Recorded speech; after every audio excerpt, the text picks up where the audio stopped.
Hello, I'm Kamal Santamaria. This is Counting the Cost on Al Jazeera, our weekly look at the world of business and finance. This week, the euro. It was meant to avoid a currency crisis. Instead, it's dividing Europe into the haves and the have-nots. How does Europe save its single currency? Also tackling America's trillion-dollar budget deficit, President Obama freezes the pay of 2 million federal workers. And saving the planet or more hot air, as nations gather again to reach a climate change accord. Each week here on Counting the Cost, we invariably end up talking about Europe because although it has the appearance of a united bloc, it is still a continent of separate countries with separate problems, the kind of problems which just keep getting worse. The latest was, of course, Ireland. Euro nations found more than $110 billion to loan to the Emerald Isle, but bond markets continue to decline. And the cost of borrowing for many nations in the Eurozone is rising, now at the highest levels since the currency's inception. There is a real fear of contagion and of a divide opening up between Europe's rich nations and its poor ones. Have a look at this for some background. These are the 16 nations that make up the Eurozone. In other words, they use the euro, the single currency. The biggest emission, of course, Britain, which has held on to the pound. Now, look at the rich-poor divide. These countries, first of all, Belgium, Italy, Spain, Portugal, Ireland, Greece. Interestingly, if you look on the map, they're all on the periphery, a lot of them in the south there. These are the debts these nations are carrying. Have a look. It is a lot of money, no doubt. But it gets a lot bigger when we compare the debt to the size of any given economy. For example, Greece and Italy's debts, you see them there, they are more than their economy makes in 1 year. The others have got debts of more than 50% of GDP. Now, the German Chancellor Angela Merkel wants those who loan money to these nations to be part of the solution. They need to take losses on their debts. But here's the problem. If we look at Germany, for example, German banks are owed $51 billion by Greece, $206 billion by Ireland, $47 billion by Portugal, and $218 billion by Spain. A staggering, when you add it up, $500 billion. All told, the world, including that German debt, is owed $2.6 trillion by just those 4 countries, a number comparable to the size of France's economy. So there is the problem. Can politicians just stand back, let any of these nations fail? Because if you do that, they will rack up billions of dollars in losses for their banks. Right, so here's what's coming up on this show. We're going to find out why Italy has been drawn into the crisis. You saw it on the map there before. Also going to seek out some solutions to this euro crisis because there simply has to be an answer somewhere. But we are going to start with the Eurozone's taxpayers. More than 350 million people in 27 nations paying more taxes and shouldering the brunt of austerity measures, while Brussels bureaucrats carry on spending with little scrutiny. Its structural fund budget is massive, more than 350 billion euros, money that's supposed to reduce inequality and improve economies. But now an investigation for Al Jazeera has revealed how millions of euros in taxpayers' money is being lost to fraud. Barbara Serra has that story. Calabria, on the toe of Italy, one of Europe's most neglected regions and home to one of Italy's most feared mafia, the 'Ndrangheta. Despite a long history of mafia extortion, EU funds still pour in. The region is getting nearly 3.5 billion euros in efforts to boost development, 400 million alone for the Salerno-Reggio Calabria highway. When the project was announced, rival mafia families put aside their differences and started to collaborate. Police secretly film this mafia gathering. The families divide the highway and take control of different sections. They demanded 3% of all contract costs, thus planning on extorting an estimated 12 million euros from EU taxpayers' money. They call it an environmental tax. A former mafia member told us if a firm doesn't accept a mafia offer, it suffers. Un'imposizione, una tassazione che le imprese che operano nel territorio sanno di dover pagare perché la mafia dà una protezione, perché dà un aiuto a svolgere lavori, a fare le forniture, a assumere i subappalti e i lavoratori.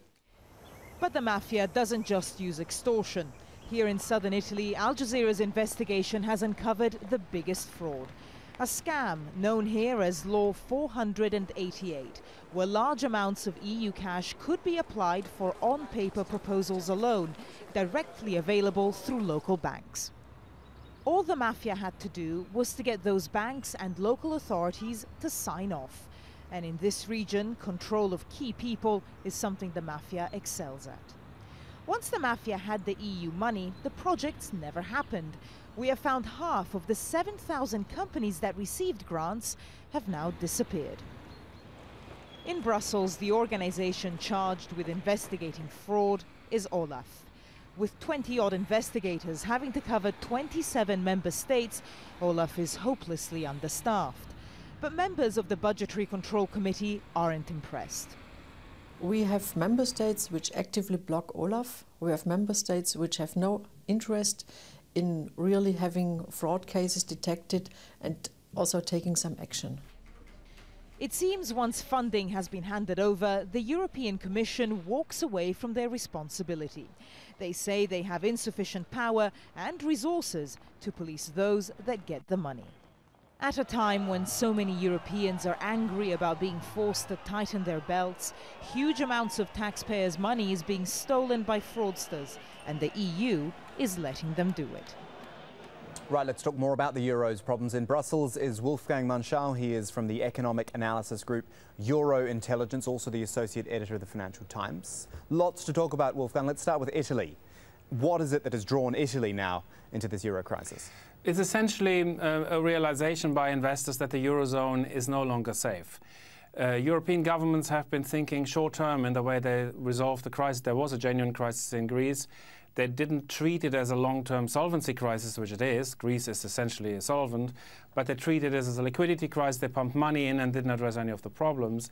The same happens in Ireland. They give money, but the markets are now saying, look, you give them the money, but this isn't going to solve Ireland's problem. Ireland is essentially a solvent. Ireland would need to grow by an improbable amount to be able to repay its debts. Is there also an issue of debt not being clearly defined or clearly separated? You've got sovereign debt, countries with huge sovereign debt problems. Then you've got countries with internal banking issues. And perhaps it's all being seen through the one prism, when in fact the idea of sovereign debt and banking debt should be more clearly separated. Well, that's right. The problems of each of the countries is very different. Greece was a very classical fiscal crisis. The government simply spent too much money, didn't raise enough revenues, and there was a problem arising there. In Ireland was a banking problem. Ireland had a banking sector that was too large for the economy. It was the situation where the banks were too large to fail, but also too large to save. The banks were as large as the country, and by trying to save the banks, the government turned a banking crisis into a sovereign debt crisis. If we're talking about, as we were separating the types of debt, the easy thing to do is blame the banks. And you see people out on the street saying, well, why should we pay, taxpayers, why should we pay for the bank's problems? Equally, though, is it fair to say that the banks are suffering as well? We showed earlier the German banks, which have put a lot of money into indebted countries. They suffer as any investor would, surely. Yeah, I would see it slightly differently. The reason German banks put money into those countries was not by choice, but by necessity. Germany is a country that has been running very large current account surpluses. That means it is a country that saves more than it invests. And therefore, Germany has to invest a lot of the surplus capital in other countries. That is the logical consequences of Germany's economic models. And therefore, Germany ended up buying subprime bonds and Spanish real estate and Irish real estate. And the German banks ended up with a lot of poor assets as a result of running those extremely large capital surpluses, current account surpluses. Therefore, I would actually not see the perspective of the banks quite in the same way. The banks, the banks have shareholders. The shareholders have to bleed. That's already happened. They have bondholders. The bondholders have been protected, but the bondholders received a higher income than the depositors. So there is a justification for the bondholders to participate in the costs of the banking rescue in all the countries. But we have ring-fenced the banks. We have guaranteed all borrowing. We have guaranteed the bonds, and that is precisely the reason why we are in this mess. OK, so if we're in a mess, let's look at some solutions quickly, because I'm sure between the two of us we can solve all of Europe's problems. I was reading one of your articles here, which raised the idea of a Eurozone treasury, which I guess would oversee these fiscal matters and problems with one voice. A great idea. The problem is, though, as we've seen, trying to get one united voice out of Europe is nigh on impossible. Absolutely. The cacophony is amazing. We have a situation where monetary policy is centralized, and even the ECB talks with different voices. There's no full control. The German representative has criticized a lot of the decisions the ECB has taken. But on fiscal policy, we are totally decentralized. We have a few rules, we have some procedures, but we have essentially independent governance. If you wanted to solve the problem, you would need to really make a step, a big step forward into a joint governance of the Eurozone. My proposal is to have a single European bond. That I think would be, in my view now, an almost inevitable consequence if you wanted to save the Eurozone. I can hardly see how the Eurozone can survive without it, given the mess we're in at the moment. That would be one, but that would only be one part of the solution framework. Once you have a bond, you ask yourself a lot of very fundamental questions. If you have a single bond, do you not need a single finance minister or treasury secretary? So that would be the next step. You would probably need to find some way of coordinating policy, not just budget deficit, but various aspects of fiscal policy, tax policies, and structural reforms, various types of policies that have generally been decentralized so far. And to do all that, you will probably have to change the European treaties. Or a third idea, sorry interrupting you, a third possibility, which is maybe a little simple, but the idea quite simply of a two-tier Europe, rich Europe, poor Europe. Yeah, that's the other possibility. You could have, when I say the breakup of the Eurozone, I do not mean so much the end of the euro. That I don't think is going to happen. But what you could find is that a number of European countries will leave the Eurozone or linger in it unhappily. That is obviously another possibility. So that you could see that Spain, Portugal, Greece could end up in sort of a permanent depression, not ready to jump out because there are some benefits of staying in, but not being happy inside either. That is a possibility. More likely, I would think that if this thing drags on for 5, 6, 7 years, which I expect it will, then at the end of the process, the cost of leaving the Eurozone might not be as high as they would have been, say, 5 years ago.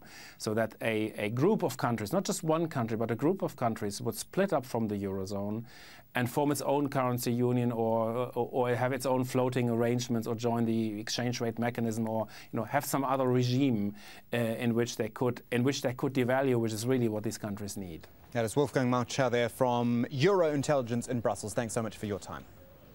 When Counting the Cost returns, football's showpiece comes to the Middle East. We look at the billions of dollars which will be spent by Qatar in hosting the 2022 World Cup and what the region will get out of it. That and plenty more still to come.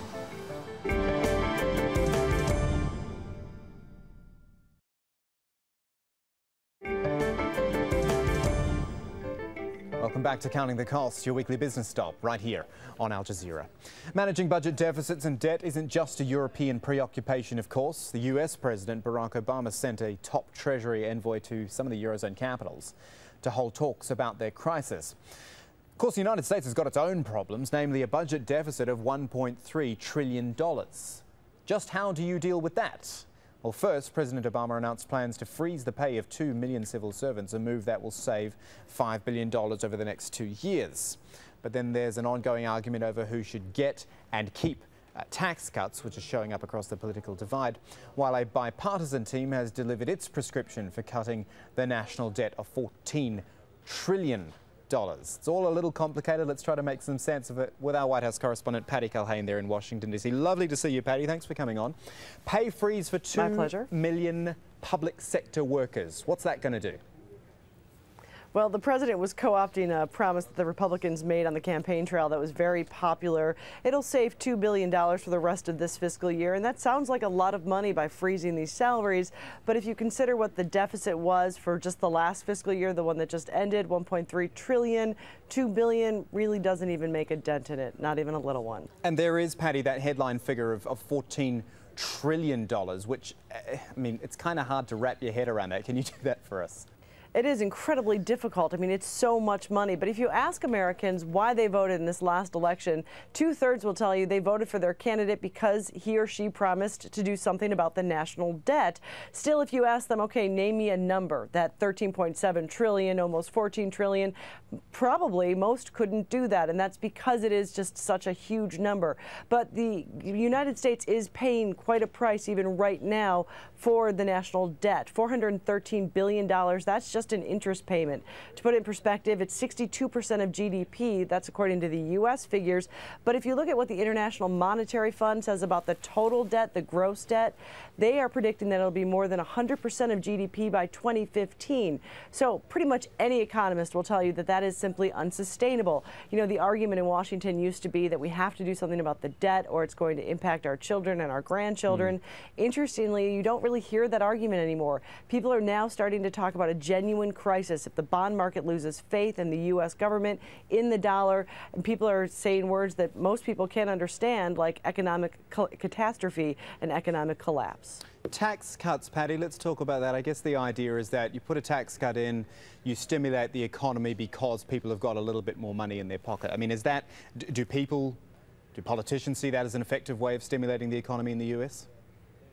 The politicians are saying right now in the middle of this recovery is what they call it. You simply can't raise taxes. But it is interesting. The two big discussions that we're seeing in Washington are tax cuts and cutting the deficit. Well, you would think, well, that's a bit of a contradiction, but nobody's really making that connection here.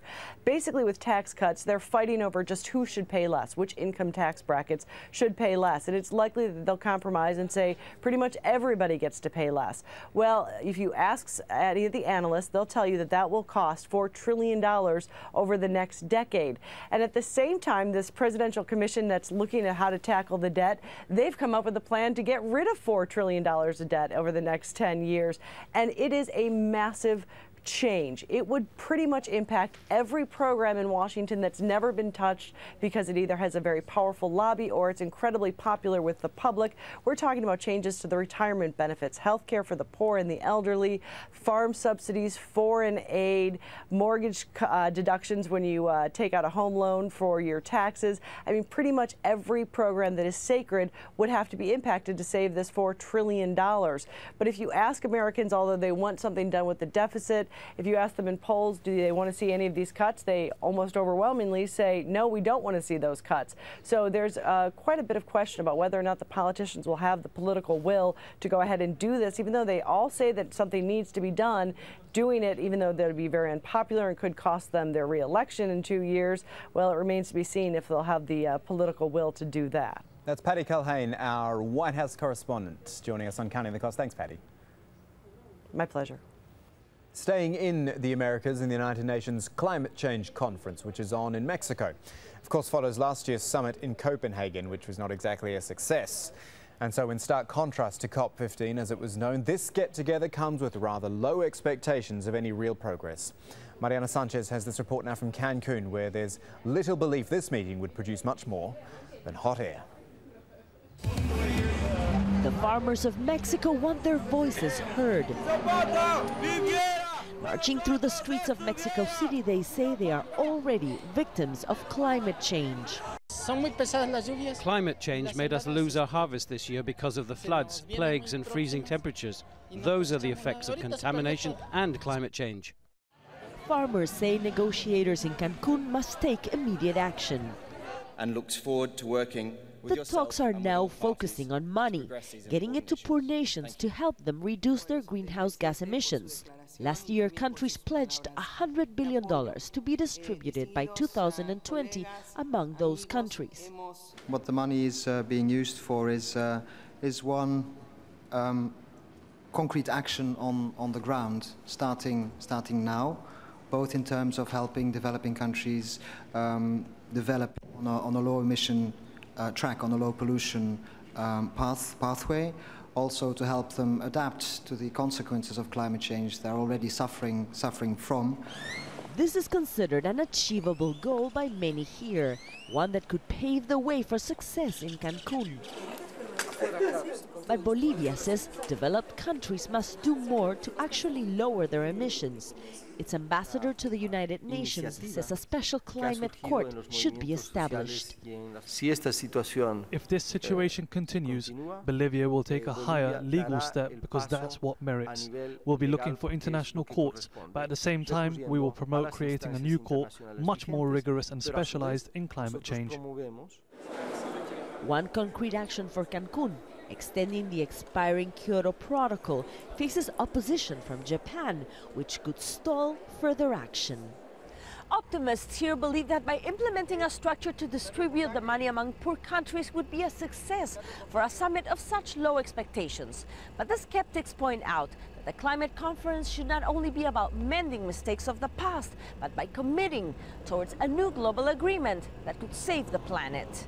Now, climate, and an extreme one at that, seems to have played a role in a historic decision to award the 2022 FIFA World Cup to the country from where we bring you this show each week, Qatar. Now, I've mentioned this before on the show, it gets really, really hot here in summer. But the Qatar bid team managed to convince FIFA that its so-called cooling technology would keep temperatures on the pitch below 27 degrees Celsius. All part of a very big plan, we must say. It includes Qatar spending an estimated $3 billion on building 9 new stadiums and renovating 3 existing ones. It believes it can run the World Cup and the Confederations Cup, which precedes the main event by a year, on a $645 million budget.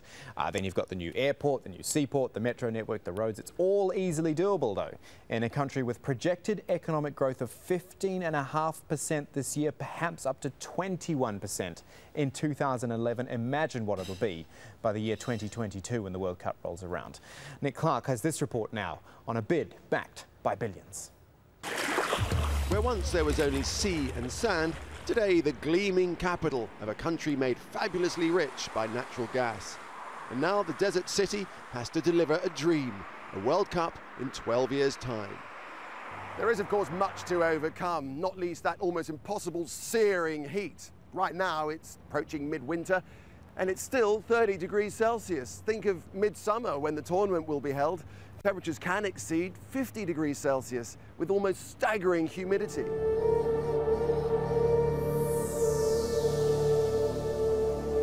But the Qataris are promising carbon-neutral, air-cooled stadiums, training facilities and fan areas. Energy will be supplied by solar power. One thing Qatar is not short of is sunshine. Money will be thrown at the problem, and the heat will be overcome by technology. And after the World Cup, there's a plan. The Qatari government has guaranteed $4 billion to cover the costs of our 12 stunning, football-specific, state-of-the-art stadiums. After 2022, we will dismantle the modular elements of our stadiums and reconfigure a total of 170,000 seats to create up to 22 new stadiums in developing nations. This is a country with its sensitivities, of course, and many wonder how the football hordes will integrate. There will, though, be areas where fans can drink alcohol and enjoy the festival that is the World Cup. Another problem, public transport for 500,000 football fans. Right now, it's practically non-existent. But a mere $50 billion will deal with that, creating an entire metro system and much more besides. Creating the first ever truly zero-carbon international sporting event will be an almighty challenge, especially here in the desert. But it is a date with history, say the organisers, a chance to construct a very different image of the Middle East to the world.